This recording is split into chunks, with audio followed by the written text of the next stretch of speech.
(1872년) 조선은 대규모 국가 프로젝트를 실시한다. 프로젝트의 기획자는 대원군.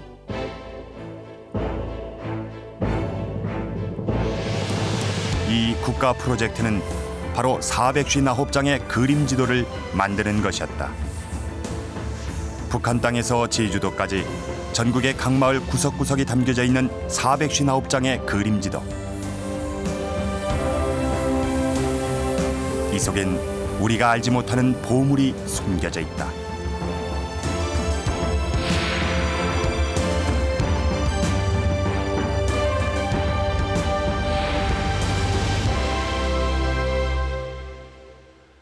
우리는 흔히 지도하면 김정호를 떠올립니다.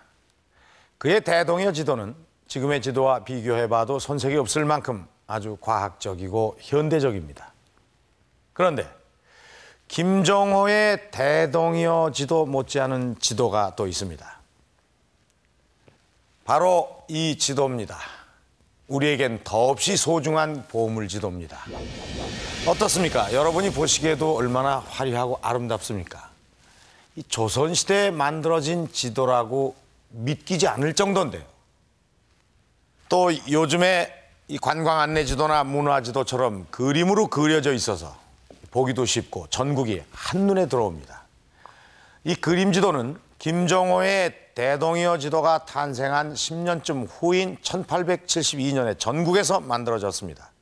그리고 그 수도 459장이나 됩니다.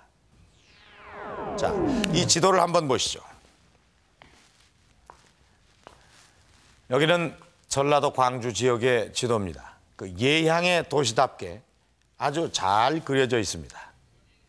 자, 그런데 이쪽은 경기도 연천 지역의 지도입니다.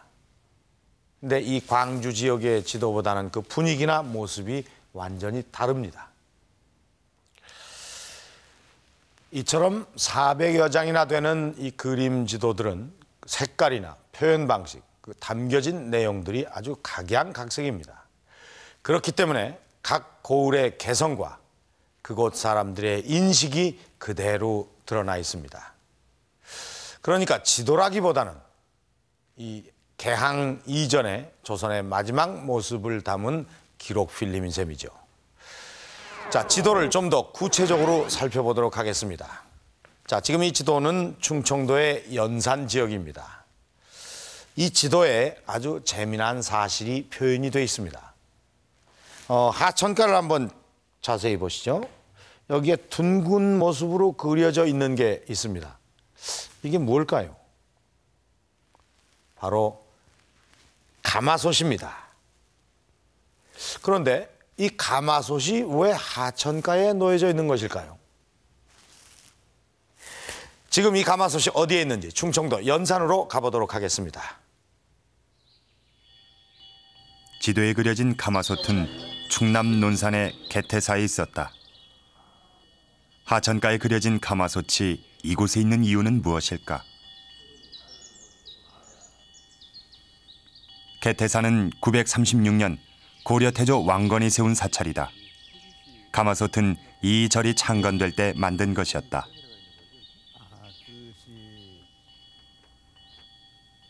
현재 충청남도 지정민속 자료로 보존돼 있는 가마솥은 조선 초 개태사가 폐찰되면서 절터에 버려졌다. 그러다 이 지도가 그려질 당시 홍수로 인해 하천으로 떠내려갔다고 한다. 당초에 개태사 창건 당시에 고려 태조께서 대중 공양을 위해서 만들어진 솥이었는데 조선조 고종 1870년대 대홍수에 의해서 약 한 2km 정도 떠내려갔다는 군언이 있습니다. 그래서 그 뒤에 개태사에서 떠내려간 그 솥을 그 연산 공원에서 보관 중에 그 후에 저희들이 이렇게 다시 개태사로 옮겨진 역사가 있습니다. 여기 보면 이 솥 뚜껑은 없거든요. 1000년 만에 제자리를 찾은 개태사 가마솥. 그림지도는 가마솥에 이 같은 사연을 생생하게 전하고 있는 것이다. 지역 떠나는 과정에서 매몰되어 있는 상태로서 지금 이렇게 저희들이 알고. 지도엔 가마솥의 크기까지 기록돼 있다. 솥 둘레가 7파, 약 11m 정도다. 실제 가마솥의 둘레가 어느 정도인지 확인해 봤다.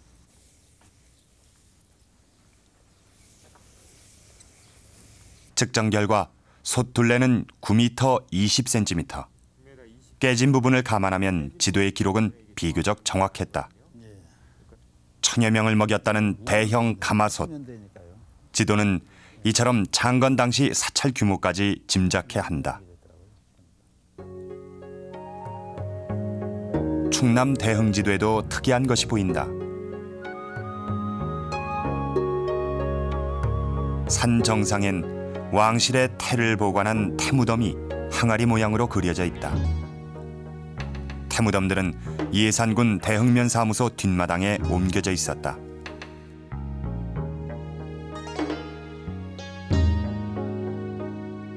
지도에 있던 조선 영조 옹주 태실이다. 1753년 영조 때 만들어진 옹주의 태무덤이란 비문이 선명하다.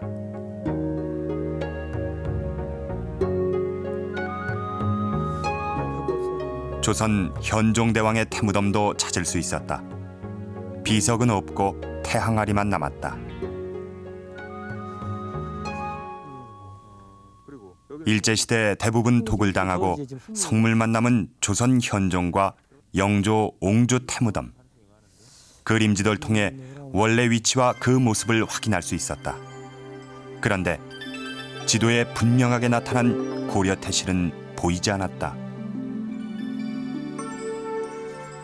영조 때 편찬된 여지도서에 고려의 태무덤에 관한 기록이 있었다.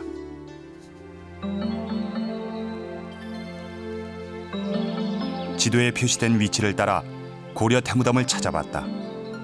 예당 저수지 근처에서 고려의 태무덤을 봤다는 할머니를 만났다. 그냥 태봉산이라고만 해서 그냥 나물 뜯으러 다니고 여기 저 굴 일할 때 무덕 일 다녀서 그 비석이 거꾸로 그걸 미끄러졌더라고. 누가 떼밀었는지. 태무덤이 있다는 태봉산을 찾았다. 산 중턱쯤 지도에 그려진 고려 태무덤의 흔적이 있었다. 키가 요것만 했어. 갓쓰고. 그래요? 그런 건데 그걸로 미끄러져. 비석은 따로 여기 비석이 있었어요, 그러니까 여기? 예, 비석이 여기 섰었지. 근데 그걸 누가 떼밀어서 내려갔는지 그 이유는 몰라. 조선의 태무덤과 다른 모양을 한 비석 기단과 연꽃무늬. 고려의 태무덤이 분명했다. 태실 비에 받침석 같은데 이게 그 할머니 말씀처럼 옛날 한 40여 년 전에 이게 저수지 공사를 하면서 저쪽에 떨어져 있던 것이 아마 그게 묻혔던지 아니면은 공사하는데 같이 들어갔던지 했고 그 태실은 아마 그 이전에 그렇죠. 어떤 사람이 이거 가져갔던지 아마 분이실된 걸로 아마 추정이 되는 것 같아요. 군에서도 사실 이거에 대해서는 잘 몰랐었죠. 다른 태실은 좀 많이 알려졌어요. 예, 이거 처음. 그래서 이것만 그동안 알려지지 않았던 고려의 태무덤. 그림지도를 통해 처음으로 그 모습이 드러난 것이다. 충남 태안지도에도 새로운 사실이 있다. 굴포 부근의 점선, 운하를 팠다는 표시였다.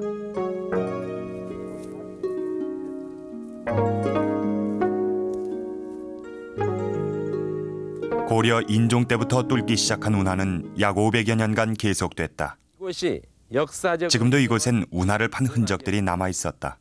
여기서부터 위로 700여 미터까지 운하를 굴착했습니다마는 약 한 500여 년에 걸쳐서 시도했지만은 계속해서 10여 차례 시도한 것이 결과적으로 실패를 하고 말았습니다.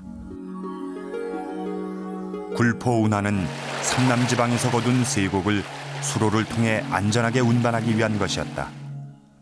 여기서 신발에 묻혔던 약 500년간 계속된 운하 공사는 700여 미터를 뚫다 조선 현종 때 중단되고 말았다. 흑계논이라고 그럽니다. 굴포 운하공사가 실패하자 육지였던 안면도를 뚫어 수로를 만들었다. 계속 실패를 거듭하자 그 대안으로서 축소해서 이곳을 안면도가 섬이 된 이유가 지도를 통해 확인된 것이다. 때문에 저와 같이 그렇게 표시가 나고 있습니다. 문헌으로 파악할 수 없는 객관적인 내용과 그 모습을 전하는 그림지도. 역사의 비밀이 기록된 보물지도였다. 이 새로운 사실들과 이 특이한 사연들을 담고 있는 이 그림지도 한 장 한 장이 소중하게 느껴집니다.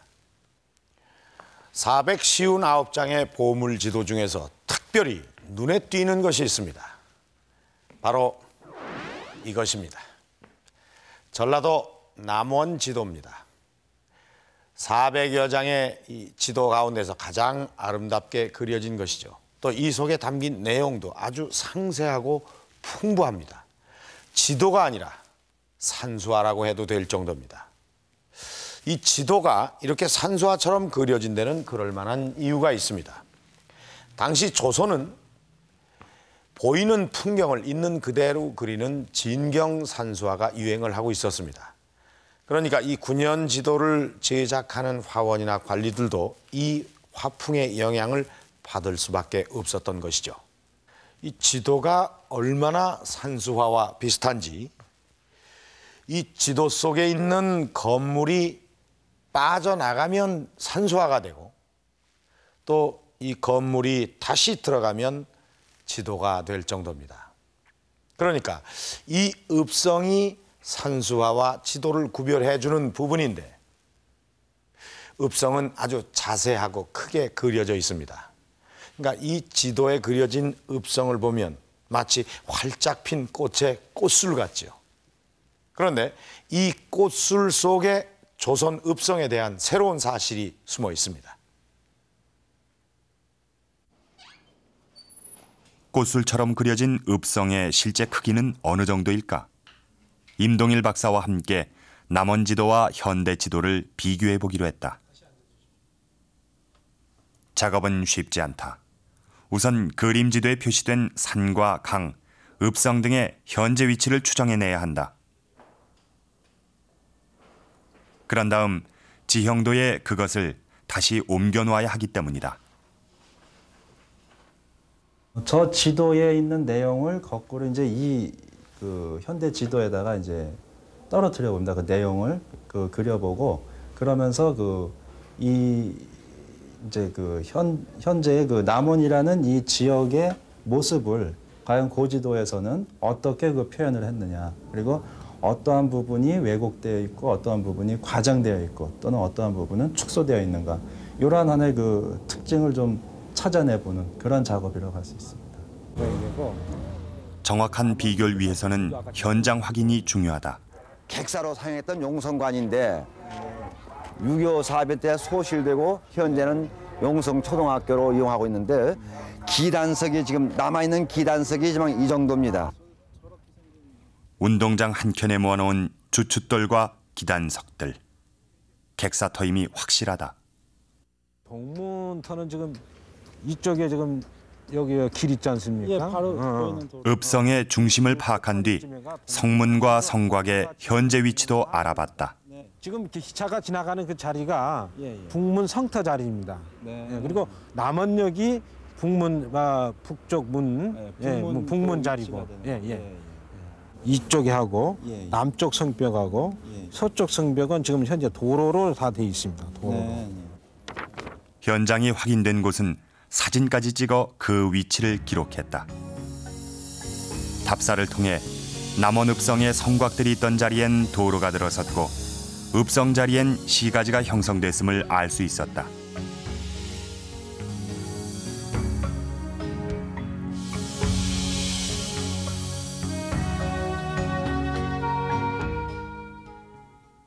현장 답사 결과가 현대 지도에 옮겨지자 비교 작업은 끝이 났다. 어떤 결과가 나왔을까? 이쪽에 현대 지도에서 요 부분을 이렇게 그려보면은 동서 간의 이 거리보다는 오히려 남북 간의 이 거리가 오히려 더 길게 보이는, 그러니까 실제로도 좀 길죠. 그런 이제 차이점을 볼 수가 있고요. 그다음에 또 하나는 그 읍성 부분이 되겠는데, 여기서 지금 이 읍성이 상당히 그 지도에서 중심부에 오면서도 크게 이렇게 그 확대돼서 그려져 있는데, 요 부분이 요 현대 지도에 보면은 요 부분이 읍성입니다. 그래서 요것을 이 면적으로 환산을 해보면 대략 한 25배 정도의 크기로 더 확대돼서 이렇게 그려진 걸로 그렇게 보여집니다. 읍성이 실제보다 훨씬 크게 그려졌다는 사실이 한눈에 들어온다. 요건 그 해미 다른 지도들도 그런지 남원과 동일한 작업을 거친 해미 읍성을 컴퓨터 그래픽으로 합성해봤다. 고지도에 있는 요 읍성 부분이고요. 해미 읍성도 마찬가지였다. 요 지도상의 위치는 요게 이렇게 내려와서 요 부분쯤 됩니다. 작은 부분이군요. 예, 굉장히 작죠. 해미 읍성의 경우 실제 모습을 통해서도 그 같은 사실을 확인할 수 있다. 그렇다면 읍성이 항상 중앙에 크게 그려진 이유는 무엇일까?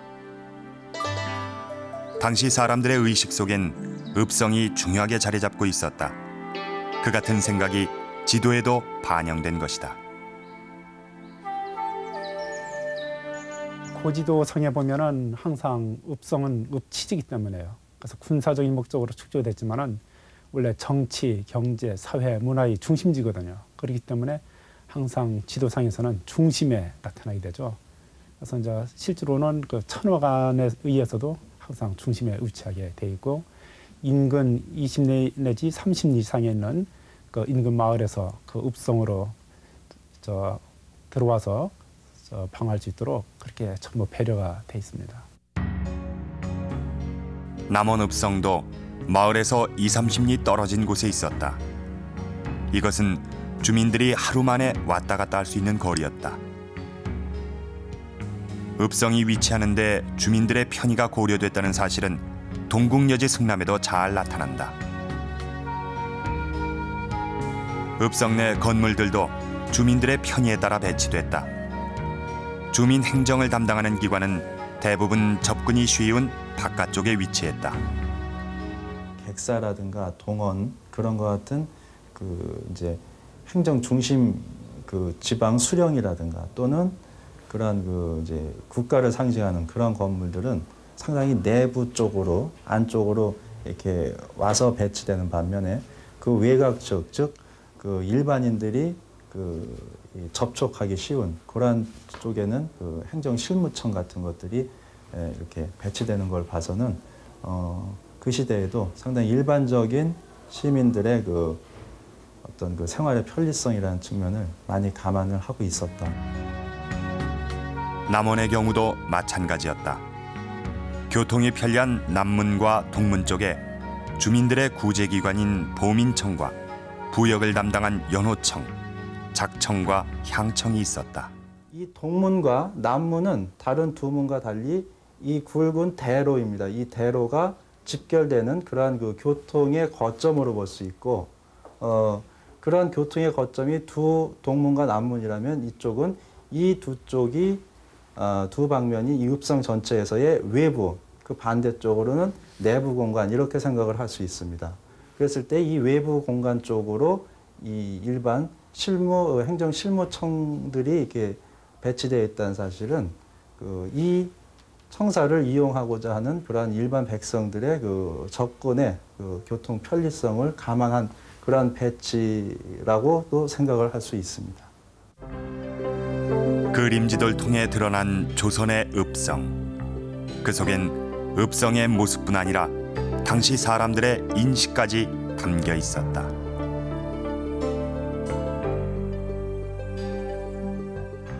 이렇게 조선의 읍성은 지배층만을 위한 것이 아니라 백성들의 생활과 행정 편의에 맞춰 계획된 도시 구조를 형성하고 있었던 것입니다.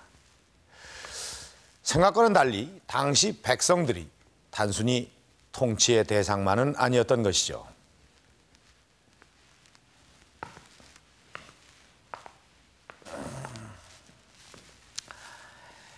제가 지금 서 있는 곳이 광활루 앞입니다.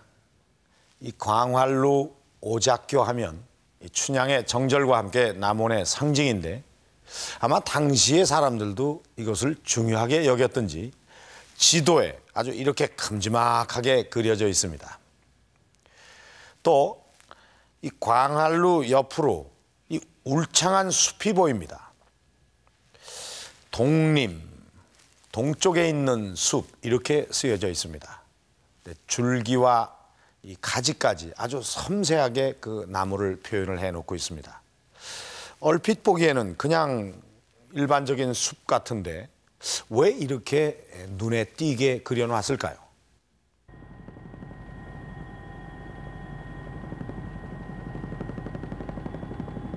남원 광활루의 모습이 한눈에 들어온다.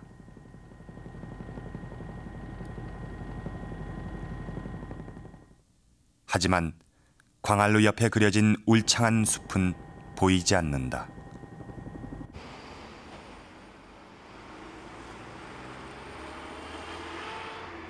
숲은 사라진 지 오래지만 그 흔적들은 남아 있었다. 독림교뿐 아니라 독림사란 이름을 한 절도 있었다. 독림은 교룡산과 백공산에서 흘러내리는 좋은 기운이 남원을 빠져나가는 것을 막기 위해 만든 인공림이었다.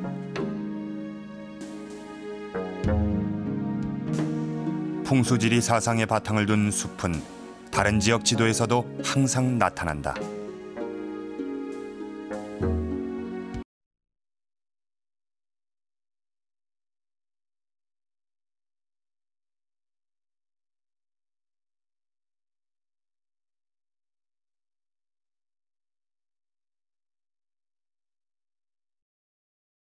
숲이 그려져 있다.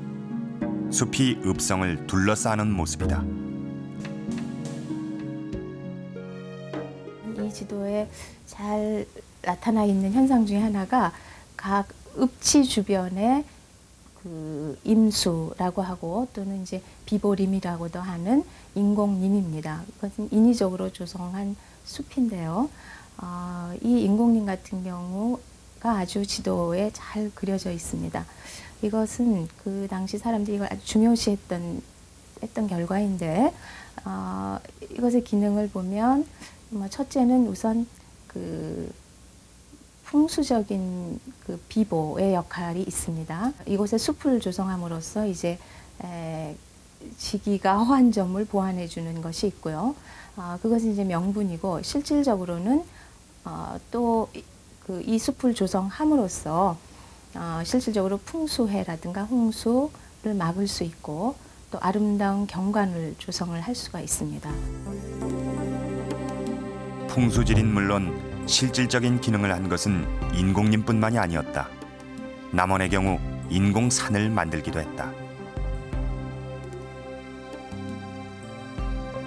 남원은 땅 모양이 떠내려가는 배의 형상이다. 조사는 배가 떠내려가지 못하게 묶어놓는 닫체 기능을 하는 것이었다. 인공산의 흔적은 지금도 조산동에 남아있다. 이곳에 만들어진 조산 역시 실질적인 기능을 하고 있었다. 예, 지금 이 조산을 보면은 이쪽 지형이 서쪽에 완전히 이렇게 트여 있는 그런 지형이기 때문에 그 밖에서 들어오는 바람을 이렇게 막아주고요. 그래서 안에 있는 사람들이 온화하게 살 수 있는 그런 그 기능을 했고, 두 번째는 이제 이쪽 바로 앞에가 이제 축천이 물이 흐르고 앞에 이쪽으로는 이제 요천이 흐르는데 그 물이 범람했을 때 이 마을 안으로 들어오지 못하는 그런 방비 시설로도 이렇게 활용했을 거라고 이런 생각이 듭니다. 인공산이나 인공림이 다양한 기능을 했다는 것을 확인하기 위해 실제 인공림이 있는 남원 주천면 용궁리를 찾았다. 이곳의 소나무 숲 역시 풍수지리적인 기능과 함께 바람을 막는 역할을 했다. 밖에서 들어오는 어떤 뭐 나쁜 기운이랄지 바람이랄지 이런 것들을 보호하기 위해서 이제 숲을 세워 만들었거든요. 그래서 여기 앞에 보이는 데서부터 이렇게 쭉 둘러서 마을 앞으로 삥 둘러서 이 비보림 개념으로 이렇게 나무를 심어서 숲으로 갖고 오는 것이죠. 인공림의 기능은 이뿐만이 아니었다. 함양의 숲은 남원의 독림처럼 홍수를 방지하기 위해 만들어졌다. 제주도 뽕나무 숲은 주변 경관을 아름답게 하는 역할을 했다. 남해의 묽은 방조림은 어족 자원을 보호하기 위한 것이었다. 군사적인 목적으로서 둔 것도 있겠고, 또 바닷가에 있어서는 이 임수를 유지함으로써 고기 어족들이 거기에서 알을 놓는다든가 많이 번식을 해요. 가령 경상남도 물금이라든가 이런 데에 있어서는 하나의 그 어족 보호 이런 것도 있고, 그 다음에 가서는 바닷바람을 막아가지고 농토에 건조를 막는다.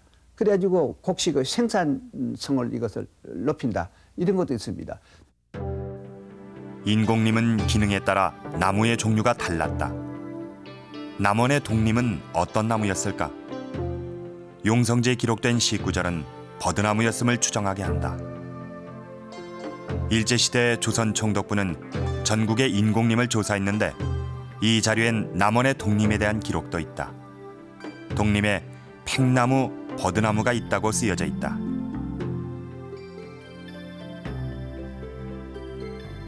이 책엔 1930년대 독림의 모습을 찍은 사진도 실려 있다.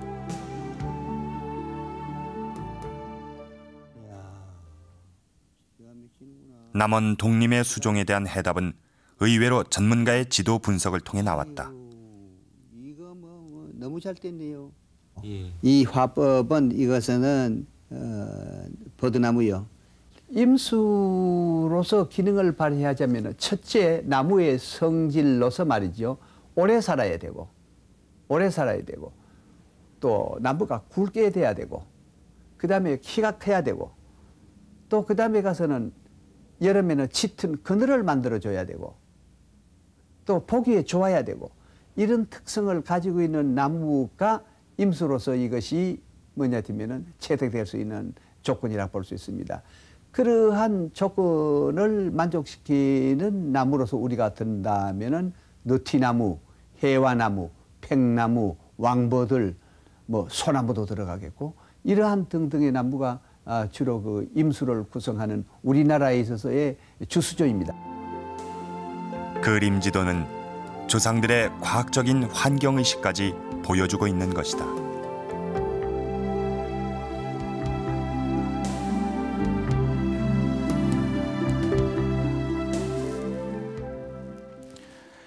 이 조선시대의 숲은 우리가 생각했던 것 이상으로 아주 다양하게 쓰여졌습니다. 이 자연과 조화를 이루면서 그것을 적극적으로 이용했던 것이죠. 광안루 옆 버드나무엔 이처럼 우리 선조들의 멋과 지혜가 담겨 있습니다. 이처럼 이 신기한 숲뿐만이 아니고 새로운 사실들이 많이 있습니다. 우선 여기 사직단이 보입니다. 이 사직단은 땅과 곡식의 신을 모시는 곳으로 이 농업이 중심이었던 당시에는 이 사직단을 국가가 직접 관리하는 아주 성스러운 장소였습니다. 그런데 이 사직단 주변에 좀 특이한 건물이 있습니다. 바로 여단과 선앙당입니다. 이 건물은 이 지도에 처음 나타나는 것으로, 이 여단은 구천을 맴도는 귀신을 제사 지내는 곳이고, 선앙당은 선앙신을 모시는 곳입니다. 이 조선 전기의 이 수령들은 이런 민간신앙을 달가워하지 않았습니다. 그러나 후기에 들어서 국가에서 직접 이런 건물을 지어서 백성들이 민간신앙을 섬기도록 했습니다. 그러니까 민간신앙을 억압하지 않고 국가 차원으로 끌어들여서 통치 논리로 이용을 했던 것이죠. 이 지도에 그려진 여단과 선앙당은 이러한 변화를 보여주고 있는 것입니다. 이처럼 400여 장의 그림 지도엔 조선 후기에 변화된 사회상이 그대로 기록이 되어 있습니다. 이 경제적인 변화를 읽을 수 있는 것도 있습니다. 그곳이 바로 시장입니다. 이 시장이 지도에 표시되는 것도 처음인데요. 이 남원의 경우 이 시장은 읍성 안에도 있었고 성 밖에도 섰습니다. 그리고 시장, 이렇게 시골 구석구석에까지 존재하고 있었던 것입니다. 당시에 장 풍경이 어땠는지 장터로 한번 나가보시죠. 전국적으로 이름난 남원 오일장. 지리산에서 채취한 약초시장으로 유명하다. 이 시장은 17세기 조선시대부터 있어왔다. 당시 남원엔 이곳 외에도 5개의 오일장이 개설되고 있었다. 이 같은 상황은 1699년 편찬된 용성지에도 잘 나타난다. 하지만 그림지도가 제작되던 때 시장은 또 한 차례 큰 변화를 겪었다. 읍치를 중심으로 해갖고 1일, 2일, 3일, 4일, 5일 그러니까 5일 동안 매일마다 장시가 개설되고 있어갖고 그 지역 사람들로 보게 되게 되면은 5일 동안 계속 장시가 개설되고 있는 것이나 마찬가지이기 때문에 이 지역에는 하나의 지역적인 시장권이 형성이 되고 있다는 것을 확인할 수가 있습니다. 남원뿐 아니라 각 지역의 지도엔 시장들의 모습이 뚜렷하게 표시돼 있다.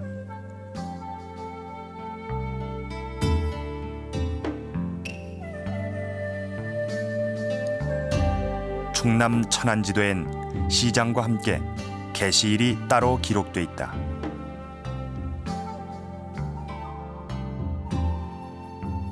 경남 하동지도, 섬진강을 따라 2일, 4일, 6일장의 이름으로 개설된 시장의 모습이 독특하다.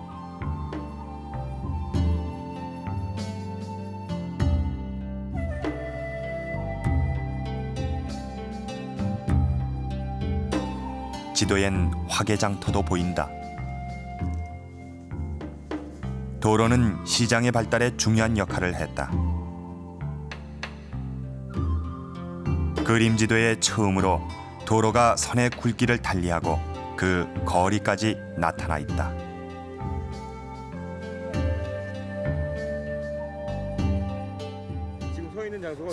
당시 거리는 발로 쟀다. 일반적인 생각과는 달리 두 발자국이 한 보로 360보가 1리였다. 읍성에서 용궁리까지 23리. 그 실제 거리를 측정해 보기로 했다. 용궁리까지 23리면 9km 정도였다. 이 길이 그대로 지금도 저 큰 길로 쓰이고 있는 거죠? 네, 그렇습니다. 이렇게 마을회관까지 왔는데. 남원시 주천면 용궁리에 도착했다. 거리는 비교적 정확했다. 이곳까지 9km 정도로 추정됐는데 8.5km가 나온 것이다. 지도상에 보시면은 각 마을까지의 거리가 관하로부터의 거리가 거의 대부분 들어가 있는 것을 보실 수가 있습니다. 이것은 실제 행정에 있어서 기본적으로 그 하급 관리들이 그 마을까지로 왕복을 하면서 그리고 아니면은 백성들이 실제 그 관할을 왔다 갔다 하는데 걸리는 그 기본적인 그 리를 알아야 계획을 세울 수 있기 때문에 그런 것들이 필요했던 것 같고요. 시장의 발달은 새로운 숙박시설도 생겨나게 했다. 충남 천안지도엔 도로를 따라 점이란 글씨가 보인다. 점은 국가에서 제공하던 숙박시설인 여관을 대신해 민간이 운영하던 것이었다.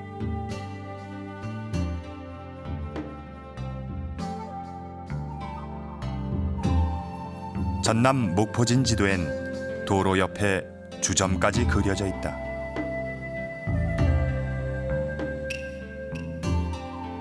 지방으로 출장을 가거나 했을 때 관원들에게 숙박을 제공했던 것이 이제 원이라는 게 있습니다. 근데 원은 임난과 호란을 거치면서 제대로 그 기능을 할 수 없게 됩니다. 그 가장 큰 이유는 그 경제적으로 사실 그 국가가 관리를 하면서 원주전이라는 조그만 토지를 제공을 해주는데 그 토지를 갖고 원을 운영하기에는 재정적으로 너무나 부담이 컸기 때문에 대부분의 사람들이 그 원의 직위를 맡기를 꺼려했던 것입니다. 그러면서 자연스럽게 17세기를 넘어가면서는 원이 이제 쇠퇴하고 상업적인 기능을 지니는 민간의 그 점들이 등장하게 됩니다. 도로와 숙박시설이 발달하면서 시장은 더욱 번성했다. 각 지역별로 대표적인 특산물도 생겨났다. 남원의 특산품은 목기였다. 이곳에서 생산된 목기는 전국으로 팔려나갔다. 조선시대에는 우리나라의 임금님한테 진상을 한 제품을 만들었고 또 특히 전국 각지에 목기가 많이 유통이 됐습니다. 19세기 들면서 시장은 단순히 물물 교환을 하는 것이 아니라 정보를 교환하는 장소로 이용됐다. 정부에서는 장날을 이용해 민심을 파악하고 행정적인 정보를 알렸다. 민중들에게 시장은 정부나 관리에 대한 불만을 토로하는 저항의 공간이기도 했다. 경남 하동의 두치장에서 일어난 벽서 사건은 시장의 이 같은 기능을 짐작케 한다. 순조실록엔 1801년 하동 두치장에 민의 봉기를 외치는 벽서가 붙었다는 기록이 있다. 사회 불만을 품거나 불평을 품은 자 혹은 개인의 어떤 억울함을 호소하려는 자들이 장시에다가 벽서라든가 흉서, 괴서 같은 것을 내붙인다는 것이죠.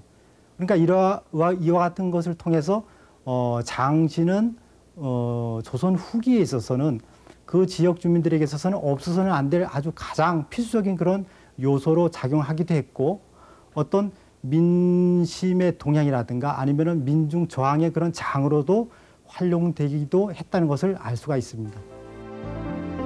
그림지도에 처음으로 나타난 시장. 그 속엔 변화된 경제 활동과 민중들의 삶이 배어 있었다. 지금까지 내륙 지방의 지도를 살펴봤는데요. 해안 지역은 어떻게 그려놨는지 궁금합니다. 해안 지도를 한번 살펴보도록 하겠습니다. 자, 이것은 전라도 나주 지도입니다. 나주라고 하면 내륙 지방인데 해안 지도가 있다. 의아해하시는 분이 많으실 겁니다. 그렇지만 조선시대의 나주는 나주목으로 지금의 나주보다는 훨씬 더 넓은 지역을 지칭하는 것이었습니다. 이렇게 섬들까지도 나주목에 소속된 땅이었죠. 지금 보시는 것처럼 이 육지뿐 아니라 섬들까지도 아주 자세하게 그려져 있습니다. 이 섬이 하나, 둘, 셋, 넷, 몇 개의 섬이 어디에 어떻게 있는지 한눈에 알아볼 수가 있습니다. 또 섬 주변에는 이 읍성에서 섬까지의 거리, 그리고 바닷속의 깊이까지 기록이 되어 있습니다. 그런데 이뿐만이 아닙니다. 이 중요한 섬 지도를 한 장 더 만들어 놨습니다. 흑산도와 지도진의 지도입니다. 이 카메라로 클로즈업을 해놓은 것을 보는 그런 느낌이 드는데요. 이 지도진 지도에는 이 섬 꼭대기에 이 요망대라는 감시초소를 만들었고요. 또 이 부두에는 아주 전선이 크고 자세하게 그려져 있습니다. 이 배 밑바닥이 평평한 게 전통적인 우리 배의 특징을 그대로 보여주고 있습니다. 이렇게 해안 지역을 상세하게 그려놓은 이유는 과연 무엇일까요? 해안 지도들은 얼마나 정확하게 그려졌을까? 현대 해도와 비교해보기 위해 해양조사원을 찾았다. 우선 수심을 확인했다. 대흑산도 앞 장도, 수심이 15장이다. 네, 한 45m 정도 되는 수심이 되겠습니다. 지금은 어떻습니까? 예, 지금 그 해도에는 좀 31m에서부터 25m, 또 50m, 60m 이런 수심으로 분포가 되어 있습니다. 그러니까는 그 범주에 들어가는 수심이라고 생각이 됩니다. 지도에 표시된 수심은 해도의 기록과 비슷했다. 해안 지도가 자세한 이유는 이 지도의 사용 목적 때문이었다. 지도가 제작되던 당시 조선의 해안엔 서양 세력이 밀려들고 있었다. 이미 서양과 몇 차례 충돌을 겪은 대원군은 1868년엔 독일인에 의해 아버지 남연군의 묘를 독을당하는 사건까지 경험한다. 그러자 대원군은 전국에 서양 세력을 배척하는 척화비를 세우고 해안 방어에 관심을 집중했다. 대원군의 척화비는 지도에도 명확하게 표시돼 있다.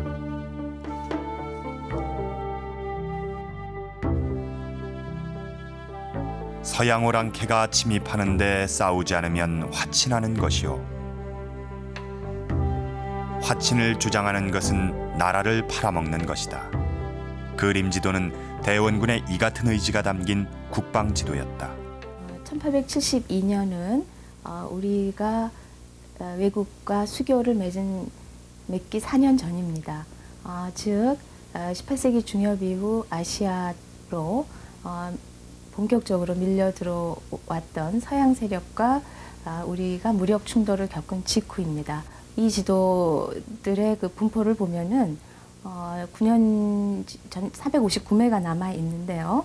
그 중에 139매가 군사 시설에 관한 지도입니다.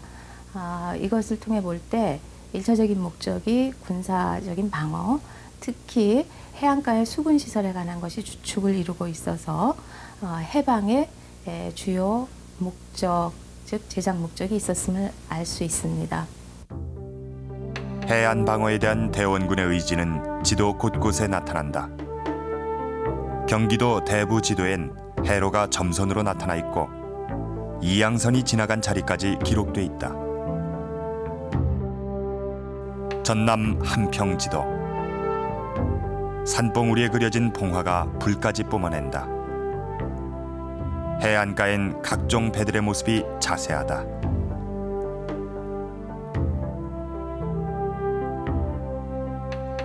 전남 해남 지도.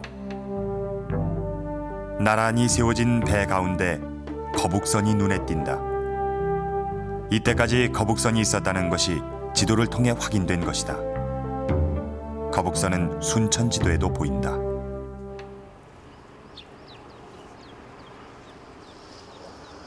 거북선이 그려져 있는 전남 여수를 찾았다.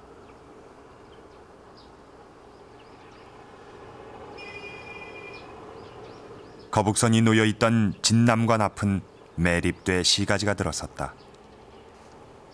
이 진남관 바로 앞이 옛날에 남문터고 그 남. 거북선은 1890년까지 진남관 앞에 있었다고 한다. 전선이 그려져 있습니다. 거북선이 있었다고 하는 것은 여수의 마지막 부임하신 김동훈 수사님의 시집을 보면은 여수에 부임을 했을 때 그 부임한 것이 1890년입니다.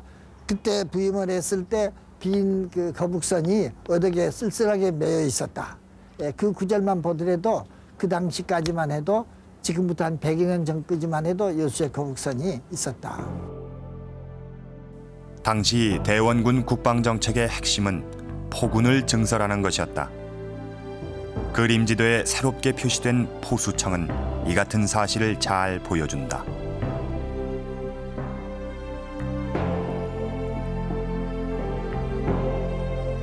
포수청은 해안뿐 아니라 내륙 지방에도 나타난다. 포군이 전국적으로 일반화됐음을 의미한다.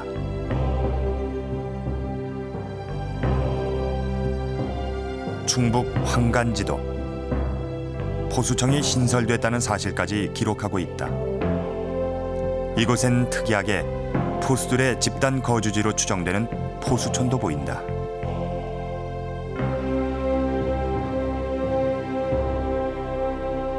그전에는 활을 쏜다든지 창을 쓰는 이러한 병사들이 상당히 많이 혼성된 혼성부대 체제였었는데 병인양요 이후로 조총을 쓰는 군사들을 집중적으로 양성을 합니다.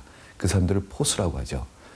초기에는 이 사람들은 주로 강화도라든지 서울에 집중적으로 배치가 됩니다만 1868년에 남영군묘 도굴 사건이 일어나면서 이제는 이 양선들이 전국 어디든지 출몰할 수 있다.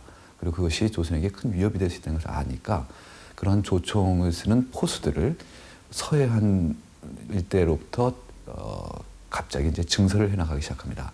그러던 것이 1871년부터 이제 성과를 좀 얻고요. 특히 이제 신미양력을 겪으면서는 해안뿐만 아니라 전국 각지에 포수들을 설치합니다. 대원군은 화약무기 개발에도 박차를 가했다. 김규가 지은 운하견문록엔 그 같은 사실이 나타나 있다. 수천 근이 되는 대포를 도입했다든지 동네에 있는 외인들을 통해서 여러 가지 화약무기를 몰래 수입을 해서 그것을 보고 제작하던 그런 흔적들이 많이 보입니다. 결국 그러한 대원군 때 군비 증강 노력이 이후 이어져서 고종 친정기 때 영선사행을 중국에 파견을 하고 그래서 중국으로부터 직접 군사기술을 배우는 그런 기술단을 파견하게 되는 것들이 사실은 그 출발점은 대원군지검기 이러한 군비 증강 노력에서부터 찾아볼 수 있을 것 같습니다. 그림지도가 제작된 1872년 당시 조선은 위기에 처해 있었습니다. 안으로는 개혁 정치를 통해 왕권을 강화하고 밖으로는 밀려오는 외세의 위협에 대처해야만 했습니다. 459장의 그림지도, 그 속에는 대원군과 당시 사람들의 위기의식과 또 국방을 강화하려는 노력이 나타나 있었습니다. 오늘날 이 그림지도들은 그때 못지않게 기묘하게 사용이 되고 있습니다. 밝혀지지 않은 역사적인 사실을 추적하거나 또 유적지를 복원하는 데 중요한 자료로 말입니다. 459장의 그림지도, 그것은 우리가 가볼 수 없는 북한 땅도 볼 수 있게 해줍니다. 여기가 개성지도입니다. 여기 이렇게 정몽주의 충절이 서린 선주교의 모습도 보입니다. 그리고 태조 이성계가 태종을 못마땅하게 여겨서 머물렀다는 이 함흥 땅도 우리는 이 지도를 통해서 볼 수가 있습니다.